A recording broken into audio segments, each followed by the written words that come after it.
segala sesuatu, dan satu Tuhan saja, yaitu Yesus Kristus. Nah, jadi Oke, itu berarti menurut Paulus yang Tuhan yang satu itu siapa? Yesus. Baik, mantap. Mantap. Oke, sekarang menurut Kristen. sebentar dulu dong. Oh ya, nanti kita beda lagi gitu. Iya, Siapa iya Tuhan? kan, Gitu. betul. Oke. Kalau siapa Tuhan menurut Kristen, bahwa eh, dalam Konsili Nisea 325, ya, Mm-mm. itu Bapak Gereja mulai merumuskan siapa itu Yesus, kan begitu. Banyak penolakan terhadap, ya kan? Makanya di dalam Konsili Nisea 325, ya, dibilang, aku percaya kepada satu Allah Bapa dan kepada satu Tuhan Yesus Kristus Anak Allah, sehakikat dengan Bapa. Itu Oke, jadi baik. Berarti kita udah dapat jawaban dari pertanyaan saya ya. Siapa Tuhan menurut Yesus? Markus 12:29. Siapa Tuhan menurut Paulus? Di Kisah Para Rasul 8 nomor 6. Siapa Tuhan menurut Kristen? Di Konsili Nisea 351. 3 ya. 325. Baik. Baik. Gini host. Di antara ketiga jawaban yang berbeda ini, siapa jawaban yang paling benar? Atau jawaban siapa yang benar? jawaban semuanya benar. Baik, berarti ketika Yesus mengatakan akulah jalan kebenaran dan hidup, tidak akan sampai kepada Bapa tanpa melalui aku, ternyata masih ada orang lain. Setuju? Satunya Paulus, yang satunya lagi bapak-bapak gereja. Artinya kebenaran itu bukan mutlak di Yesus. Ketika dia mengatakan akulah jalan kebenaran dan hidup, oh bukan cuma kamu sus, masih ada yang lain. Karena apa? Paulus benar, bapak gereja benar. Bapak terima itu Pak? Terima. Baik, berarti satu-satunya bukan Yesus jalan kebenaran dan hidup, ya? Ada yang lain lagi? Bukan, hanya satu-satunya menurut pandangan Rasul Paulus dan bapak-bapak gereja, malah itu memberikan otoritas penegasan terhadap Yesus yang sebagai jalan kebenaran, yang Baik, akan baik, kita baik. hidup sebagai firman Allah yang benar. Baik, baik. Itu kan menurut mereka. Sementara tadi Yesus sudah bilang Tuhan yang satu itu Bapa, Allah. Paulus bilang Tuhan yang satu itu Yesus. Kan artinya ucapan Yesus dengan ucapan Paulus ini kan berbeda. Artinya kalau Paulus benar, konsekuensinya Yesus bukan satu-satunya jalan kebenaran dan hidup, tapi masih ada yang lain selain Yesus. Ternyata bukan cuma satu orang yang selain Yesus, ada lagi, yaitu bapak-bapak gereja. Maka ke otoritas Yesus sebagai utusan, sebagai penyampai kata-kata Bapak bukan cuma di dia saja, tetapi di yang lain juga. Bapak terima itu, Pak?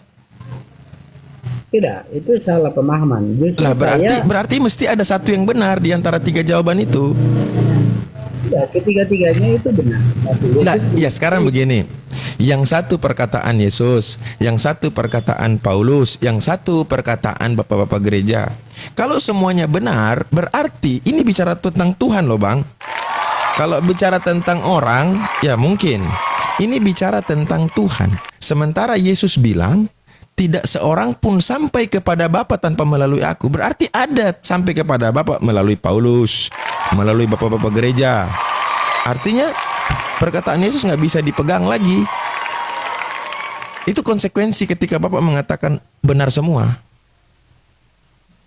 Bapak harus terima itu. Ya. Kenapa Bapak bilang benar semua tapi nggak terima kalau itu konsekuensinya, Bang? Harus terima. bukan.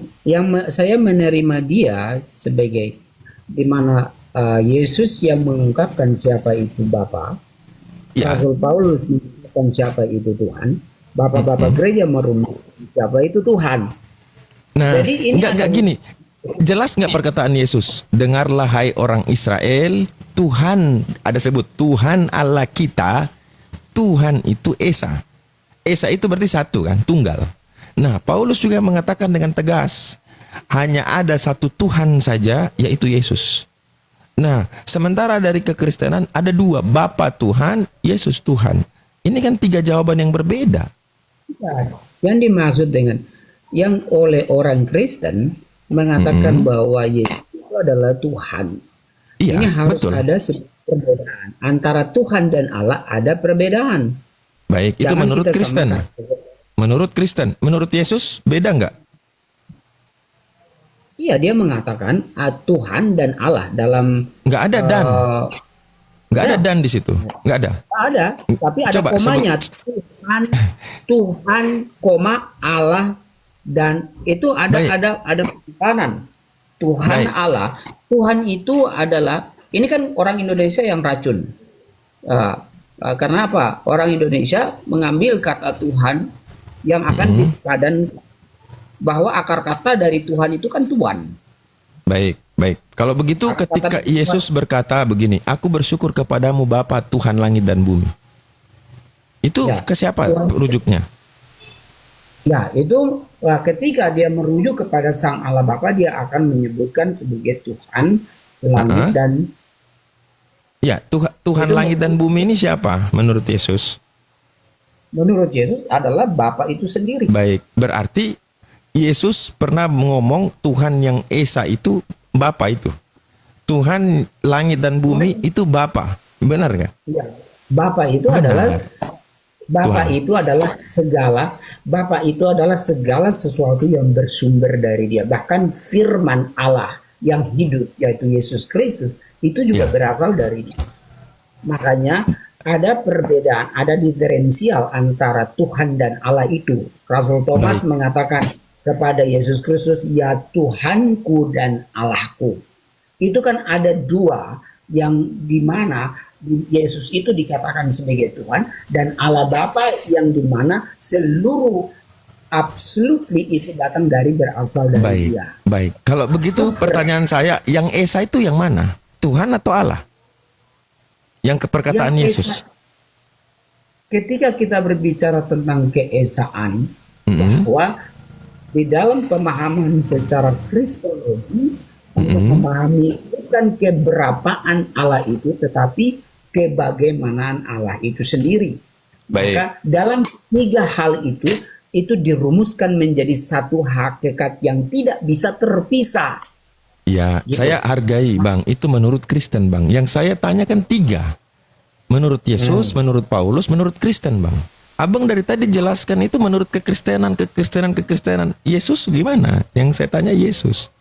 Yesus itu ngomong supaya hidup yang kekal itu adalah mengenal satu-satunya Allah yang benar, mengenal satu-satunya. Kalau satu-satunya itu tentang jumlah atau bukan?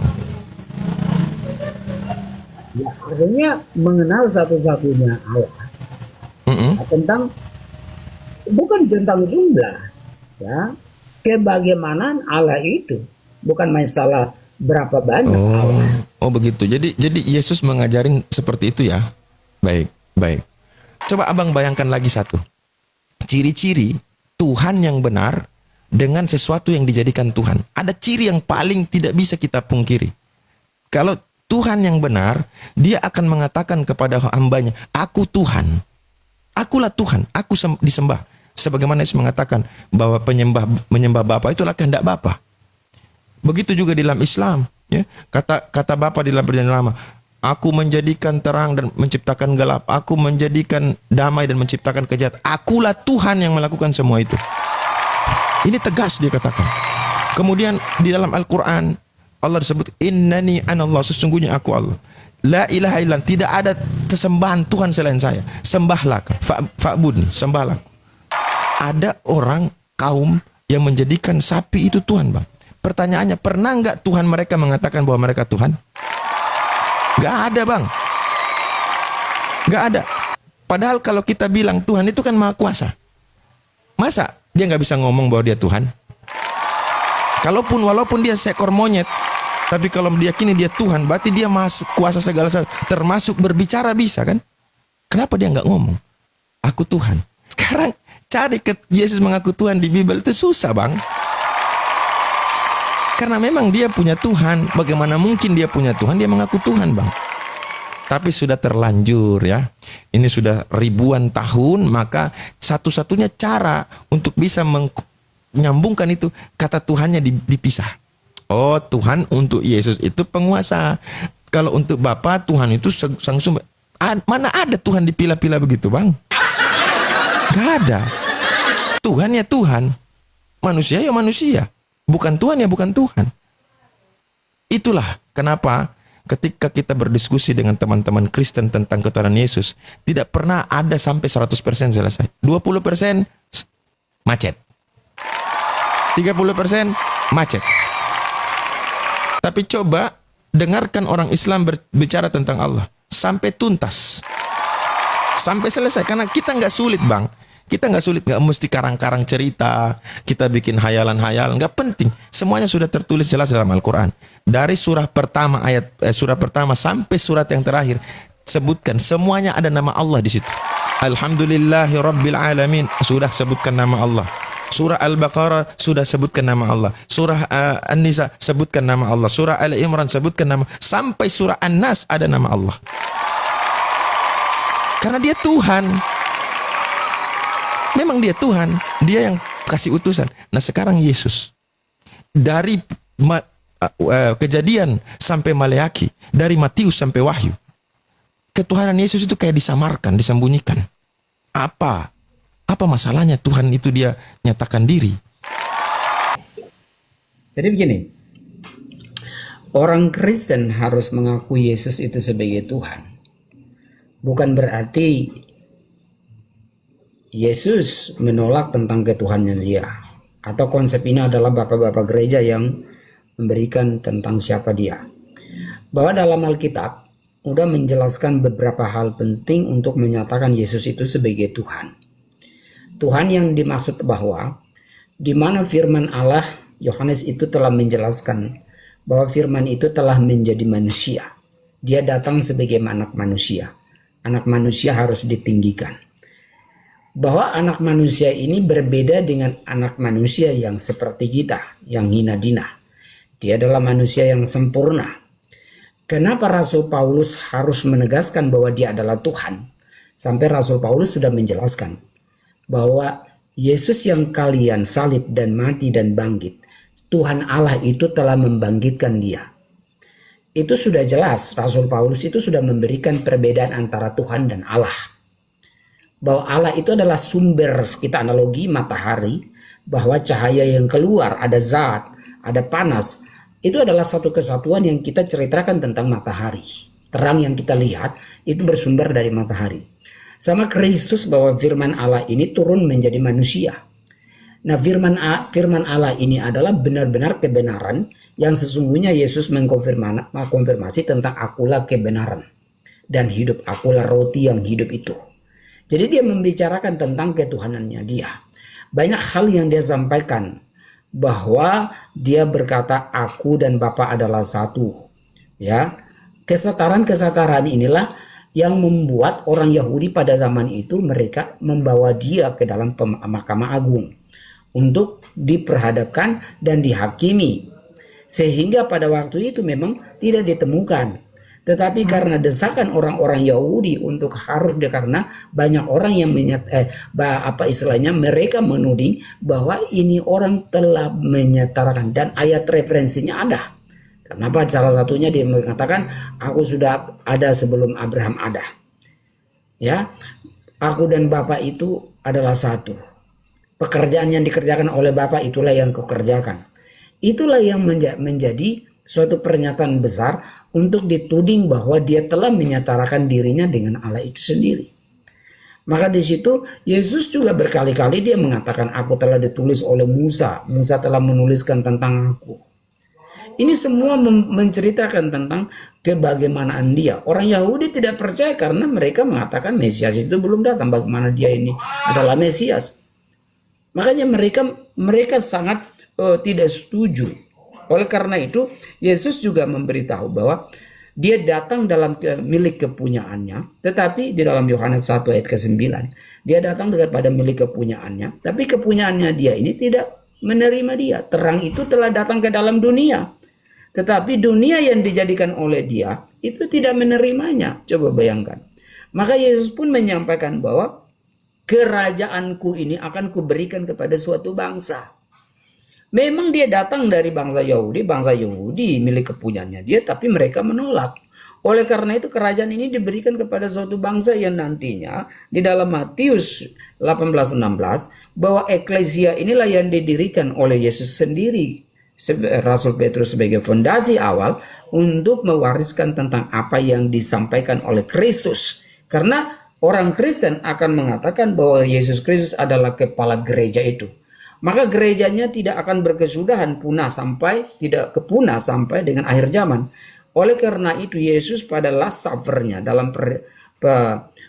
Last Supper itu bahasa Indonesia apa ya? Perjamuan terakhir, dia mengatakan bahwa dia mengangkat roti dan anggur. Dia mengatakan inilah tubuhku dan darahku, darah perjanjian baru. Makanlah dan minumlah, kenangkanlah aku sampai aku datang yang kedua kali. Nah, siapa-siapa saja yang menghayati, apakah orang Yahudi? Tidak, mereka tidak menghayati hal tersebut. Mereka sedang menanti-nantikan Mesias, anak Allah yang hidup itu.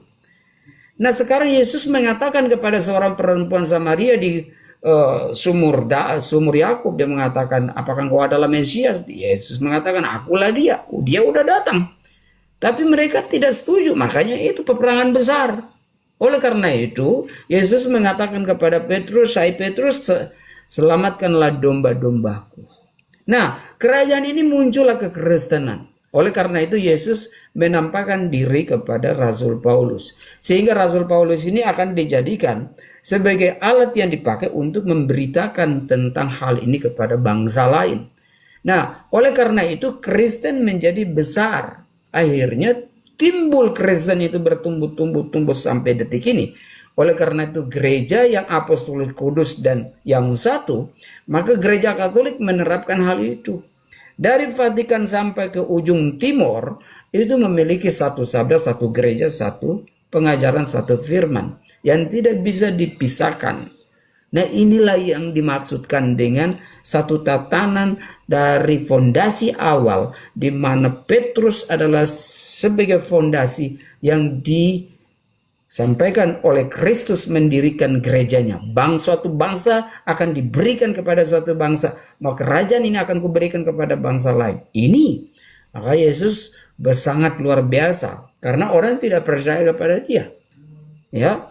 Nah, disinilah kekristenan mengambil alih untuk meyakini bahwa Yesus. Nah, makanya ada konsili Nisea, ya, untuk memberikan sebuah keputusan, dan itu bukan satu dua orang punya buah pikiran, tetapi itu ratusan orang punya buah pikiran untuk menyatakan tentang siapa itu Yesus. Ya, baik, ada penolak. Luar biasa. Memang sangat-sangat yang sangat jujur ya. Paling berani. Yesus itu sangat mengatakan. Dan itu suatu hal yang orang Yahudi itu tidak beres kayak gitu, tapi dia berani mengatakan gitu loh. Ya, ya. Oke, gini host, keyakinan Kristen bahwa Yesus itu dia jadi Tuhan sejak sebelum manusia atau sudah jadi Tuhan pada saat manusia jadi manusia? Kalau kita telusuri itu, kalau misalnya Yesus itu apakah dia setelah manusia berjadi Tuhan atau kalau menurut Paulus sudah jelas, ya, ketahuilah orang Israel bahwa Yesus yang kalian bunuh telah salibkan, telah dibangkitkan supaya menjadi Tuhan baik atas orang-orang hidup maupun orang-orang mati. Berarti menurut Paulus Yesus jadi Tuhan setelah dia mengalami peristiwa mati dan bangkit. Itu ya betul, kan? karena itu menurut Paulus kan gini. Kalau menurut kekristenan Yesus itu jadi Tuhan sebelum dia manusia atau sesudah setelah jadi manusia? Itu satu rangkaian besar baik Paulus, karena Paulus juga bagian dari kekristenan itu. Dia mengajarkan banyak hal tentang siapa itu Yesus. Maka kita telusuri di berbagai Injil-Injil yang lain. Yohanes menjelaskan siapa itu Yesus. Dalam penjelasan Yohanes, misalnya dia bilang Yesus itu sudah ada sebelum aku ada. Itu Yohanes yang menjelaskan. Padahal Yohanes itu duluan lahir daripada Yesus. Tapi Yohanes bilang dia sudah ada sebelum aku ada. Aku pun tidak layak untuk membuka tali kasutnya. Coba bayangkan itu. Sesuatu yang sangat luar biasa yang dikatakan oleh Yohanes. Bang, Maka banyak Saya bisa hari ini di depan saudara-saudara Muslim saya mengatakan saya juga ada sebelum dunia ini ada. Saya katakan kalau perkataan saya salah, saya sudah dibombardir sama saudara-saudara Muslim. Saya berani mengatakan saya sudah ada sebelum dunia ada. Itu host. Yesus paham itu. Perkataan Yesus itu bukan berarti keberadaan dia itu sebagai sosok ilahi yang sebagai enggak. Sebab Yesus ini sudah dipersiapkan, kata Petrus. Artinya kalau namanya sudah dipersiapkan, berarti sejak segala sesuatu Yesus sudah dipersiapkan. Nanti dia akan pergi ke sini, itu sudah dipersiapkan. Makanya disebutkan kepada utusan-utusan Tuhan, ya, rasul-rasul Nabi sebelum Yesus menyampaikan akan datang seseorang yang sama seperti Musa, akan kubangkitkan dia seperti Musa. Begitu, berbicara tentang bernubuat tentang datangnya seseorang. Jadi mereka ini sudah disiapkan sejak awal. Makanya berani Yesus berkata, aku ada sebelum Abraham. Bahkan Yesus berkata, aku ada sebelum dunia ini ada. Saya pun hari ini berani mengatakan demikian. Kenapa? Semua dalam dunia ini sudah ada dalam rancangan Tuhan sebelum dunia ini diciptakan. Itu maksudnya. Karena faktanya Bang, Yesus gak pernah bilang keberadaan dia sebelum dia ada di bumi. Gak pernah ada. Pernah dapat satu ucapan dari mulut Yesus bercerita tentang dia sebelum dia lahir? Belum ada Bang. Satu pun gak ada. Kecuali kalau ada perkataan Yesus, baru bisa.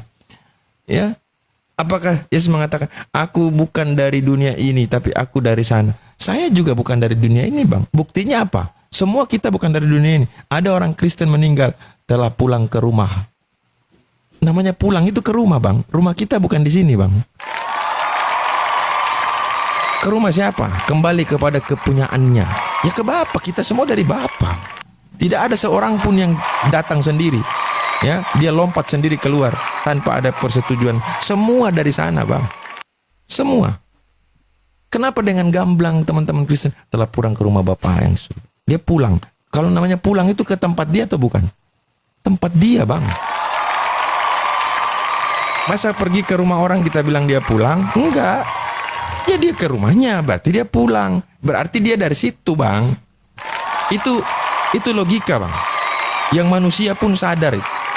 Bahwa dunia ini bukan tempat mereka, bukan tempat kita di dunia ini. Kita punya tempat, kita punya asal yang itu datang dari beliau, dari Sang Pencipta langit dan bumi. Makanya Yesus itu berani mengucapkan kata-kata begitu. Tidak ada yang bantah dia pada saat itu. Hanya dijadikan sebagai sebab untuk bisa membuat satu tuduhan menyamakan diri dengan Tuhan. Kalau bilang Mesias, sebelum Yesus ada Mesias. Kalau bilang anak Allah, sebelum Yesus ada anak Allah. Tidak ada yang menjadikan sebab untuk bisa menghukum Yesus kecuali satu saja, yaitu tuduhan dia menyamakan diri dengan Tuhan. Pertanyaan yang lain telah Yesus bantah di luar persidangan. Contoh, mereka menggugat Yesus gara-gara Yesus menyembuhkan orang buta di hari Sabat. Ya kan? Dianggap Yesus melanggar hari Sabat. Apa jawab Yesus? Bapakku bekerja sampai sekarang, maka aku bekerja. Dan itu selesai di luar. Tapi yang paling urgent yang menurut orang-orang Yahudi imam besar itu, ini satu ini yang paling dia tidak bisa nolak ini. Ya kan? Ternyata untuk membuktikan tuduhan mereka, saksi pun nggak ada. Saksi nggak ada. Pertanyaannya kan saya bilang tadi, apa susahnya sih? Masa mereka tiap hari lihat Yesus mengajar, jalan kemana, masuk ke sinagog, buka kitab Torah, buka kitab para nabi, mengajar. Masa nggak ada satu orang pun yang dengar bahwa Yesus mengaku dia Tuhan, sampai mereka nggak dapat saksi? Kan aneh Bang. Aneh itu Bang. Suatu keanehan. Ya. Dan kenapa saya bilang begitu? Ini fakta Bang. Krishna Bang. Tahu Bang Krishna? Keyakinan orang Hindu coba. Krishna ini diyakini dia datang dari Nirwana sana. Datang ke bumi Hindustan, ke India. Lalu menyampaikan ajaran-ajaran. Mayoritas di sana Hindu Bang. Mayoritas. Ya. Musa didatangkan di tengah-tengah Bani Israel. Mayoritas di Bani Israel itu Yahudi, Judaism. Nabi Muhammad SAW diutus ke tengah-tengah bangsa Arab. Mayoritas bangsa Arab Bang, Muslim Bang. Coba Bang mikir baik-baik Bang. Pikir pakai akal yang sehat Bang. Kenapa Yesus yang padahal dia Tuhan loh, kalau kayak saya mau katakan, lebih berhasil nabi daripada Tuhan. Tuhan datang kasih Kristen satu aja nggak bisa. Bahkan yang mengambil alih tugas itu maka Paulus. Tapi anehnya bukan di dalam Yerusalem, di luar Yerusalem. Coba abang berpikir ya, abang merenungkan, abang bergumul dengan Tuhan supaya bisa ditunjukkan kebenaran. Karena kebenaran itu tidak pernah datang dari siapapun. Kebenaran itu pasti dari Tuhan. Makanya Yesus berani mengatakan, akulah jalan kebenaran dan hidup. Kenapa? Yesus punya kata-kata dari Tuhan. Sementara yang lain itu manusia yang cenderung kepada dosa, kesalahan. Atau abang mau bilang bahwa Yesus itu tidak berdosa, tapi selain Yesus juga tidak berdosa siapa? Paulus, bapak-bapak gereja. Enggak kan? Enggak. Cuman Yesus yang ucapannya itu adalah dari Bapa. Sementara yang lain bukan. Kalau mau bicara Paulus lebih jauh lagi. Paulus nggak pernah ketemu Yesus. Bukan murid Yesus. Apalagi dia punya otoritas apa berbicara, kapasitas apa berbicara tentang Yesus. Bahkan Yesus sudah beriming-iming. Yesus sudah ngomong, jangan percaya kalau ada orang mengatakan, lihat aku di padang gurun, lihat aku di bilik. Jangan percaya. Yesus bilang kebenaran itu diuji. Ujilah kebenaran itu.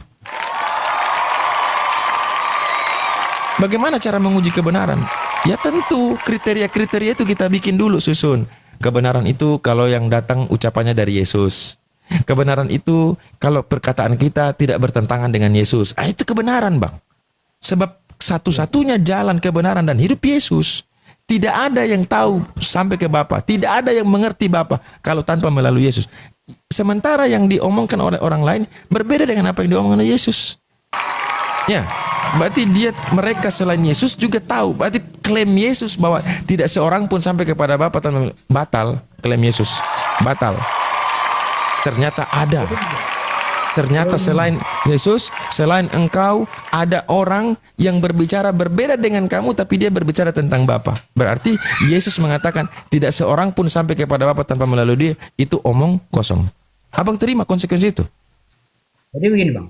Sebentar, abang, saya tanya, abang terima konsekuensi kalau konsekuensinya begitu? Tidak ada konsekuensi lain, Bang. Konsekuensinya cuma satu. Kalau ada orang yang benar selain Yesus, maka Yesus klaim Yesus, perkataan Yesus itu salah. Itu pasti. Kalau ada orang lain berbicara tentang Bapa tanpa Yesus melalui Yesus, berarti perkataan Yesus salah. Itu tidak ada pilihan lain. Abang terima itu? Seperti begini, Bang. Abang disodorkan sama sebuah pilihan, Bang. Ya. Kalau bukan dia yang salah, berarti dia benar. Yang sana benar. Tidak ada dua-dua benar, tidak ada dua-dua salah. Sebab sudah jelas kebenaran itu siapa? Kebenaran itu Yesus, Bang. Kebenaran itu Yesus. Jadi kalau ada orang yang berbicara, bukan Yesus, tapi perkataannya adalah perkataan Yesus, maka orang itu kita bilang benar. Bukan karena dia ada kebenaran yang lain di luar. Enggak, karena ucapan dia tak dapat dari Yesus. Itu makanya kita bilang benar. Tapi kalau bukan dari Yesus, maka saya tidak pastikan bahwa itu benar. Karena satu-satunya yang benar cuma Yesus. Itu, Bang.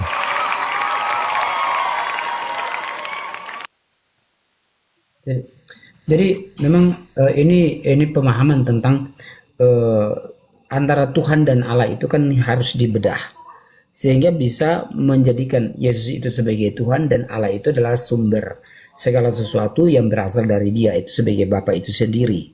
Nah, ini yang perlu diperhatikan karena kenapa orang Kristen atau Rasul Paulus itu mengatakan bahwa dia adalah Tuhan itu sendiri dan Allah itu adalah Bapa itu sendiri. Karena dia tahu bahwa Yesus itu adalah pengantara antara manusia dan Allah. Ya. Ya, makanya Abang jangan usah ke sana lagi. Abang ulang saja. Pertanyaan yang simpel, Bang. Pertanyaan simpel. Kalau benar ada orang berbicara tentang Bapa tanpa melalui Yesus, apakah perkataan Yesus itu berarti salah, kan? Yesus mengatakan tidak seorang pun, artinya tidak satu pun manusia yang bisa sampai kepada Bapa tanpa melalui Yesus. Ya, karena begini. Yesus menegaskan, akulah jalan kebenaran dan hidup. Betul. Yohanes 14 ayat. Betul. Akulah jalan kebenaran dan hidup. Tidak ada satu orang pun datang kepada Bapa tanpa melalui aku. Betul. Karena semua harus melalui Dia. Ya. Maka Yesus itu, dia mengatakan di dalam Yohanes 14 ayat 1, dia mengatakan, kamu percaya kepada Allah, percaya kepadaku. Itu secara penegasan dia, secara otoritas yang sangat hal yang absolut untuk menyatakan dia dan Allah itu dalam kesetaraan secara keilahiannya. Salah bang. Ada perkataan Yesus kan, dia bilang apa? Yesus bilang, aku berkata-kata bukan dari diriku. Berarti ketika dia berbicara, itu perkataan Allah. Makanya kalau siapa yang tidak dengar percaya perkataan dia, berarti dia tidak percaya Bapa. Karena kenapa? Begini, maksudnya begini. Yesus menyatakan, memberikan suatu penegasan kepada bangsanya pada waktu itu untuk menyatakan bahwa dia itu setara dalam keilahiannya. Tetapi dia adalah utusan Sang Bapa, bahwa firman Sang Bapa yang mula-mulanya bersama dengan dia, ini diutus oleh Bapa. Yesus mengatakan, aku diutus oleh Bapa, Bapakku lebih besar. Bahwa pernyataan-pernyataan ini Yesus mengetahui tentang dirinya. Maka sekali-sekali kita memperhatikan pernyataan-pernyataan Yesus, di mana dia menyetarakan dirinya secara ilahi dengan Allah itu sendiri. Sehingga ketika Yesus mengatakan apa yang dikerjakan oleh Bapa itu yang dikerjakanlah aku. Maka ketika kita kaitkan bahwa dunia atau alam semesta dan isinya ini pun dikerjakan oleh Yesus Kristus. Maka kembali kepada Yohanes 1 ayat 9, dia bilang terang itu telah datang ke dalam dunia, yang merujuk kepada Yesus Kristus, di mana dunia yang dijadikan olehnya, oleh Kristus. Ini semua menjelaskan bahwa firman Allah yang sungguh-sungguh dari kekekalan sampai kekekalan, yang mula-mulanya bersama dengan Allah ini, inilah yang berinkarnasi. Firman ini telah menjadi manusia. Sehingga orang Kristen itu menyembah firman Allah yang menjadi manusia, bukan manusia yang menjadi Allah. Ini, maka Yesus itu adalah pengantara antara manusia dan Allah. Dan mau tidak mau harus kau datang kepada Yesus Kristus. Untuk sampai kepada Bapa, kamu harus melalui Kristus. Karena Kristus adalah primarikinya. Karena dialah putra Allah yang tunggal. Yohanes 1:18. Dialah yang menyatakan Sang Bapa. Tidak ada satu manusia yang bisa dapat mengetahui Bapa itu. Hanya putra tunggalannya yang di pangkuan Bapa, itulah yang bisa dapat menyatakan Bapa. Maka Yesus Kristus mengajak dalam Yohanes 4 ayat yang ke-1 sampai abang baca, di situ Yesus mengajak orang untuk mengenal yang namanya disembah. Yesus mengatakan, kamu menyembah apa yang kamu tidak kenal, kami menyembah apa yang kami kenal. Saatnya tiba, kamu tidak akan menyembah di gunung ini atau di bukit ini atau di Yerusalem. Berarti Yesus itu sedang mengajarkan tidak ada penyembahan itu melalui kiblat dan lain sebagainya, tidak ada lagi. Tetapi kamu akan waktunya menyembah Bapa di dalam roh dan kebenaran itu. Maka kebenaran yang dimaksudkan Yesus itu menjelaskan tentang ketritunggalannya dia, bahwa ada Bapa, ada Firman, dan ada kebenaran, yang dimana Yohanes 14 ayat yang ke-6 dia mengatakan akulah kebenaran. Yesus juga mengatakan dalam Yohanes 6, akulah roti hidup, firman yang hidup. Dia adalah firman yang benar, yang telah menjadi manusia. Dia mengatakan kepada Musa, kepada orang-orang Yahudi, roti yang diberikan, roti mana yang diberikan kepada nenek moyangmu, mereka telah makan dan mereka telah mati. Tetapi inilah roti yang hidup, roti yang telah turun dari surga. Barang siapa makan roti ini, dia tidak akan binasa lagi. Sehingga dikatakan Yesus mengkonfirmasi, inilah yang membuat orang itu geger untuk mendengarkan Yesus. Siapa itu Yesus? Kayak gitu. Jadi yang membuat saya percaya kepada Yesus sebagai Tuhan, jikalau ada satu nabi yang mengatakan bahwa dia akan datang yang kedua kali, dia mati dan bangkit, dan dia akan datang yang kedua kali. Baik. Kalau semua nabi mengklaim dirinya itu saya atau Yesus mati secara sempurna, artinya seperti nabi-nabi yang lain, saya tidak percaya dia itu adalah Tuhan. Tetapi karena dia ini kembali lagi iman. Tetapi menjelaskan Yesus itu sangat misterius. Baik. Artinya begini ya, teman-teman, saya selama berapologet ya kurang lebih hampir mungkin mau masuk 15 tahun mungkin ya.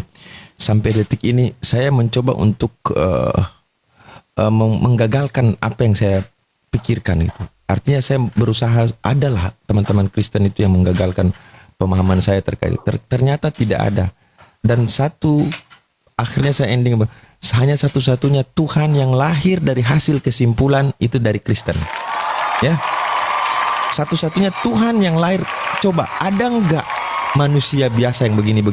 Ada nggak nabi begini? Akhirnya apa? Dari kesimpulan mereka, itu Tuhan. Sementara coba kita pelajari tentang ketuhanan sebelum Yesus datang.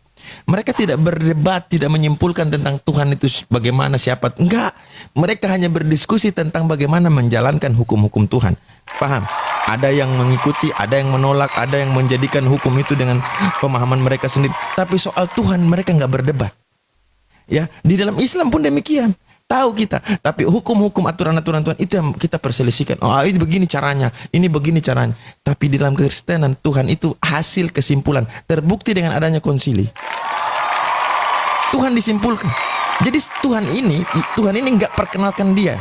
Ya, dia nggak sebutkan siapa dia, bahkan sebaliknya disebutkan dia utusan, dia manusia. Tapi manusia ini melihat sisi lain dari manusia yang mengaku utusan ini. Begitu. Akhirnya mereka menyimpulkan. Dan yang anehnya bang, ternyata keyakinan seperti ini ada di ajaran paganisme bang, penyembah dewa-dewa bang. Itu tertulis jelas, ya, tertulis jelas. Ketika mereka melihat Paulus bermukjizat, mereka berkata dengan dalam bahasa Likaonia, dewa-dewa telah turun ke tengah-tengah kita mengambil rupa manusia. Adakah ajaran Musa, ajaran Abraham, ajaran Solomon, ajaran Daud, ajaran Mazmur bahwa Tuhan jadi manusia bang? Kasih saya dalil bang. Kasih saya dalil.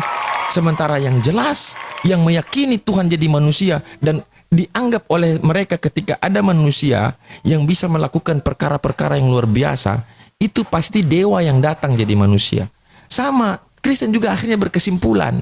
Coba manusia mana, nabi mana yang dia bisa datang 2 kali, nabi mana yang mati terus bangkit, nabi mana yang begini dan begitu, akhirnya jadi Tuhan. Coba bang, abang kasih saya referensi bahwa saya salah bang, bantah saya bang. Semua benar apa yang disampaikan, tidak ada masalah, karena pemahaman orang semua memberikan sudut pandang, menginterpretasikan tentang siapa Tuhan, atau memberikan sebuah klasifikasi Tuhan itu apakah Yesus itu, atau mungkin Bang Abu bersama-sama saudara-saudara Islam mengklasifikasi Allah itu seperti begini dan lain sebagainya. Buat saya itu tidak menjadi sebuah baik. Betul. Kita menghormati ranah itu bang. Kita saling menghormati dari namanya keyakinan bang. Masing-masing orang memiliki. Betul. Ini host, ada tisu di situ host, tisu, keringat host, dilap dulu host. Keringatan itu host. Ya, masya Allah ya. Saya sangat salut dan saya hargai dan saya kagum. Belum pernah saya diskusi dengan teman Kristen, apalagi narasi saya seperti ini, dan beliau tetap soft, beliau tetap lembut, dingin dan menanggapi. Itu saya apresiasi, saya hormati.